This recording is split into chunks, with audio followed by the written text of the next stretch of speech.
Récitation de la parole de Dieu. Actes des Apôtres, chapitre 10, versets 1 à 48, dans la version Louis II. Il y avait à Césarée un homme nommé Corneille, centenier dans la cohorte dite italienne. Cet homme était pieux et craignait Dieu avec toute sa maison. Il faisait beaucoup d'aumônes au peuple et priait Dieu continuellement. Vers la 9e heure du jour, il vit clairement dans une vision un ange de Dieu qui entra chez lui et qui lui dit « Corneille !» Les regards fixés sur lui et saisi d'effroi, il répondit « Qu'est-ce, Seigneur ?» Et l'ange lui dit « Tes prières et tes aumônes sont montées devant Dieu et il s'en est souvenu. Envoie maintenant des hommes à Joppé et fais venir Simon surnommé Pierre. Il est logé chez un certain Simon, corroyeur, dont la maison est près de la mer. » Dès que l'ange qui lui avait parlé fut parti, Corneille appela 2 de ses serviteurs et un soldat pieux d'entre ceux qui étaient attachés à sa personne, et après leur avoir tout raconté, il les envoya à Joppé. Le lendemain, comme ils étaient en route et qu'ils approchaient de la ville, Pierre monta sur le toit vers la 6e heure pour prier. Il eut faim et il voulut manger. Pendant qu'on lui préparait à manger, il tomba en extase. Il vit le ciel ouvert et un objet semblable à une grande nappe attaché par les 4 coins qui descendait et s'abaissait vers la terre et où se trouvaient tous les quadrupèdes et les reptiles de la terre et les oiseaux du ciel. Et une voix lui dit « Lève-toi, Pierre, tue et mange. » Mais Pierre dit « Non, Seigneur, car je n'ai jamais rien mangé de souillé, ni d'impur. » Et pour la seconde fois, la voix se fit encore entendre à lui. « Ce que Dieu a déclaré pur, ne le regarde pas comme souillé. » Cela arriva jusqu'à 3 fois, et aussitôt après, l'objet fut retiré dans le ciel. Tandis que Pierre ne savait en lui-même que penser du sens de la vision qu'il avait eue, voici, les hommes envoyés par Corneille, s'étant informés de la maison de Simon, se présentèrent à la porte et demandèrent à haute voix si c'était là que logeait Simon surnommé Pierre. Et comme Pierre était à réfléchir sur la vision, l'Esprit lui dit « Voici, 3 hommes te demandent. Lève-toi, descends et pars avec eux sans hésiter, car c'est moi qui les ai envoyés. » Pierre donc descendit et il dit à ces hommes « Voici, je suis celui que vous cherchez. Quel est le motif qui vous amène ?» Ils répondirent « Corneille, centenier, homme juste et craignant Dieu, et de qui toute la nation des Juifs rend un bon témoignage, a été divinement averti par un saint ange de te faire venir dans sa maison et d'entendre tes paroles. »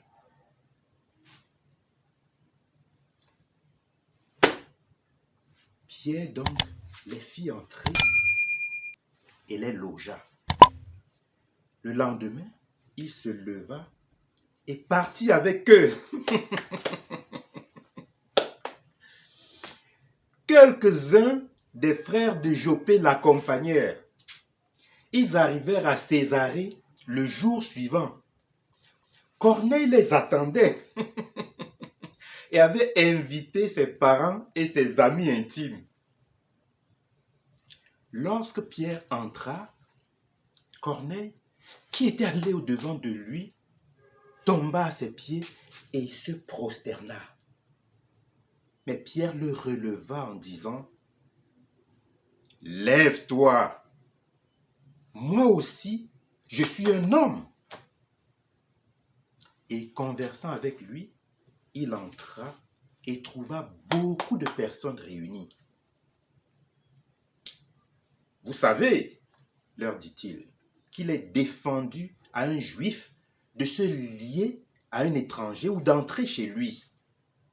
Mais Dieu m'a appris à ne regarder aucun homme comme souillé et impur.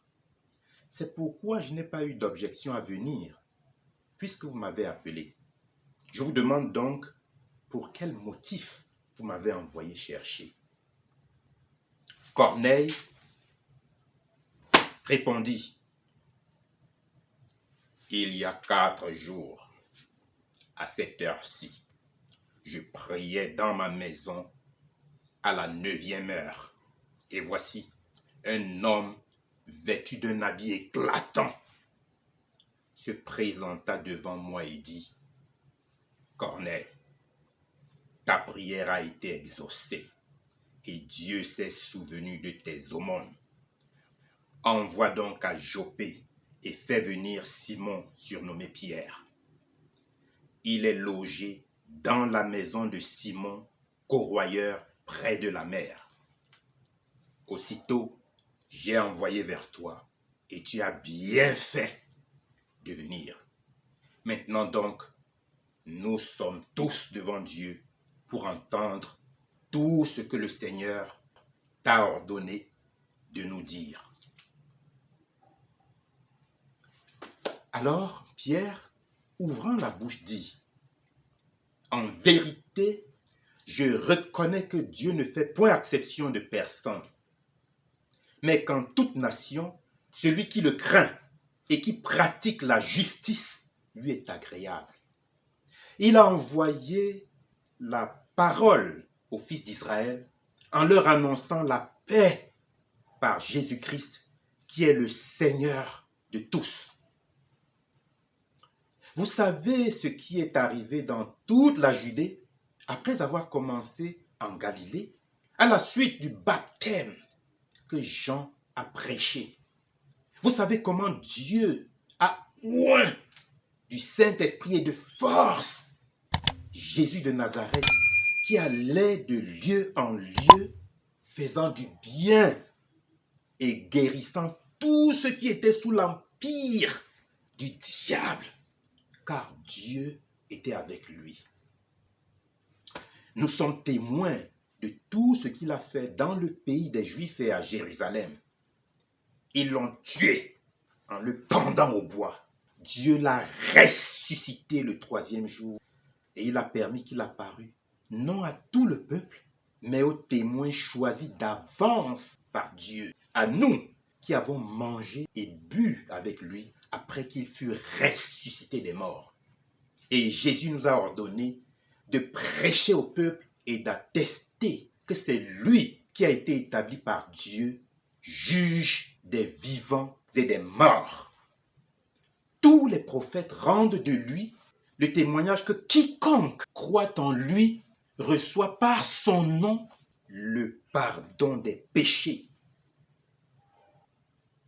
Comme Pierre prononçait encore ces mots, le Saint-Esprit descendit sur tous ceux qui écoutaient la parole. Tous les fidèles circoncis qui étaient venus avec Pierre furent étonnés de ce que le don du Saint-Esprit était aussi répandu sur les païens, car ils les entendaient parler en langue et glorifier Dieu. Alors Pierre dit, « Peut-on refuser l'eau du baptême à ceux qui ont reçu le Saint-Esprit aussi bien que nous ?» Et il leur donna qu'ils fussent baptisés au nom du Seigneur, sur quoi ils le prièrent de rester quelques jours auprès d'eux. Actes chapitre 10, versets 1 à 48 dans la version Louis II.